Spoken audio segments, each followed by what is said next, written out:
तिम्रो नाम चाहिँ के हो नि? अन्जु चेपाङ हैन? कुन गाविस हो तिम्रो?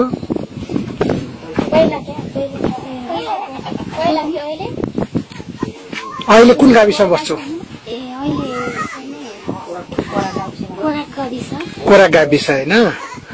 अनि अहिले तिमी कति वर्षको भयो?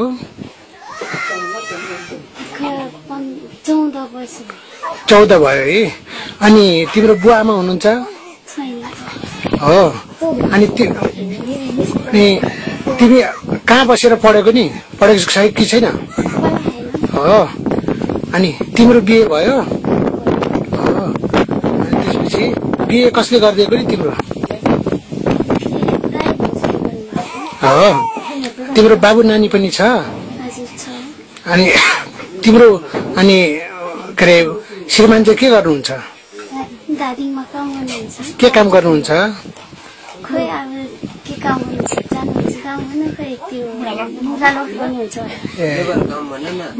अनि कति कति समयमा घर आउनुहुन्छ नि?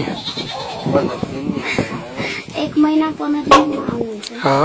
अनि कमाएर ल्याउनुहुन्छ कि ल्याउनुहुन्न? ल्याउनुहुन्छ। अनि तिम्रो जग्गा जमिन कति छ नि घरमा? थुप्रै छ। अनि तिम्रो बाबु पनि छ है? कति वर्षको भयो बाबु? 1.5 वर्ष हुन लाग्यो। अनि तिमीलाई सानो हुँदाखेरि पढौँ लागेन? लाग्थ्यो, लाग्नु त बुवा आमा पनि छैन। अनि सानोमै मरेको चाल पनि पाएन बाबु मरेको त। अनि कसले पढाउने? अनि तिमीलाई कसले पालेको नि? अब घरमा बसेको। अनि अहिले तिम्रो खेतीपाती कसले लगाउँछ त बारीमा? छ, जेठाजुहरू छ, अनि ससुरा सासू जेठानी दिदीहरू छ। अनि तिमीलाई अनि खाना लाउनलाई केही दुःख छ कि छैन? त्यस्तो त हुन त छ। अब दुःख त हुन्छ नै। अब दुःख भएन अब यस्तै दुःख भइहाल्छ आफ्नो मनमा आफैलाई। तिमीले यति सानो उमेरमा बिहे गर्यौ, तिमीले त्यो यति सानो उमेरमा बिहे गर्नु तिम्रो रहर थियो कि बाध्यताले बिहे गर्नु पर्यो नि? अब त अब त्यो दुःख त थिएन। अब गरेको अब सुखले हो कि दुःखले हो, अब गरिहाल्यो। आफ्नै मन खुसीले बिहे गरे हो?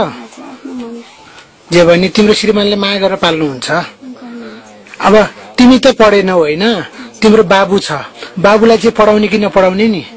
अब म त पढिनु पढेन। अब छोरालाई त अब पढाउँछु जस्तो लाग्छ। अनि अहिले तिमीलाई मैले सानो उमेरमा बिहे गर्नु पर्यो भनेर तिमीलाई त्यस्तो पछुतो लाग्छ लाग्दैन? लाग्छ। तिमीले पढ्नु पाएको भए, ठुलो मान्छे बन्नु पाएको भए तिमीले चाँडै बिहे गर्थेनौ होला है? अब लाग्छ, त्यस्तो त लाग्छ। अब अहिलेसम्म अरू जस्तो पढाइ हुन्छ त्यस्तै म पनि त्यस्तो पढ्नु पाएँ भने त अहिलेसम्म बिहे पनि गर्थेन होला। अहिले त छोरा पनि भइसक्यो त्यस्तो लाग्छ। अब तिमी जस्तै सानो मान्छेहरू जसले अब तिम्रो गाउँघरमा होइन सानो उमेरमा बिहे गरिदिन खोज्छ, पढेको छैन भनेर तिम्रो जस्तै सानो उमेरमा बिहे गरिदिन खोज्छ, उनीहरूको बुवा आमालाई के भन्छौ? बिहे गरिदिनु भन्छौ कि उसको बेला भएको छैन उसको बिहे नगरिदिनु भनेर भन्छौ नि? अब त्यस्तो त के भन्ने। अब हाम्रो गाउँमा त अहिले अब मान्छेलाई बिहे गर्दैन, आफै भागेर जान्छ। अनि केही पनि भन्दैन। अब